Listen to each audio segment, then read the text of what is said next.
హిమాలయాల్లో కొలువైన ఆ బోలాశంకరుడి దర్శనానికి భక్తజనం శివనామ స్మరణతో కదిలి వెళ్తోంది.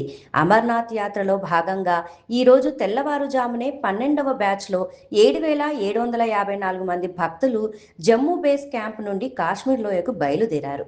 ఈ యాత్ర ప్రారంభమైనప్పటి నుండి ఇప్పటి వరకు 87,701 మంది భక్తులు బాబా బర్ఫానీని దర్శించుకునేందుకు వెళ్లడం విశేషం.